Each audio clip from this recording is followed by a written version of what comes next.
سب سے پہلے سب دوستوں کو السلام علیکم۔ دوستو آج اوپنر جوڑی نے نہیں چھوڑا، بڑا انوکھا ریکارڈ قائم کر دیا۔ دنیا حیران۔ آئیے اس ویڈیو کے اندر مکمل تفصیل بتانے والا ہوں کہ پاکستان ٹیم اور جنوبی افریقہ کے درمیان آخری ون ڈے میچ کے بعد پاکستان ٹیم جیت چکی ہے اور اس کے بعد پاکستان کرکٹ ٹیم کی اوپننگ جوڑی نے بہت بڑے ریکارڈ قائم کر دیے ہیں۔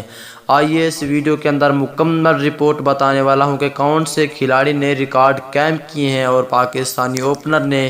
اس سے پہلے آپ نے اس ویڈیو کو لائک کرنا ہے، چینل کو سبسکرائب کرنا ہے، بیل آئیکن دبا کر آل پر لازمی کلک کر دینا ہے۔ تو دوستو بغیر کوئی آپ کا قیمتی وقت ضائع کیے آپ کو مکمل رپورٹ بتانے والا ہوں۔ تو دوستو اس سے پہلے آپ نے یہ بھی نیچے کمنٹ سیکشن میں لازمی بتانا ہے کہ آج کے سیریز کے بعد آج کی سیریز پاکستان ٹیم جیتی ہے، آپ خوش ہیں یا نہیں؟ دوستو پاکستان کرکٹ ٹیم کی اوپننگ جوڑی نے جنوبی افریقہ کے خلاف تیسرے ون ڈے میچ میں پاکستانی اوپنر امام الحق اور فخر زمان کی اوپننگ وکٹ پر سب سے زیادہ سنچری شراکت کرنے والے پاکستانی جوڑی بن گئی ہے۔ دونوں کھلاڑیوں کے درمیان 5 مرتبہ سنچری شراکت قائم ہوئی۔ پاکستانی اوپنرز کی جانب سے یہ کارنامہ جنوبی افریقہ کے خلاف سنچورین میں کھیلے جا رہے سیریز کے تیسرے اور آخری فیصلہ کن ون ڈے میچ میں انجام دیا گیا اور اس سے قبل پاکستان کی جانب سے یاسر حمید، عمران فرحت اور ناصر جمشید محمد حفیظ ون ڈے انٹرنیشنل میں 4 اوپننگ سنچری پارٹنرشپ کر چکے ہیں۔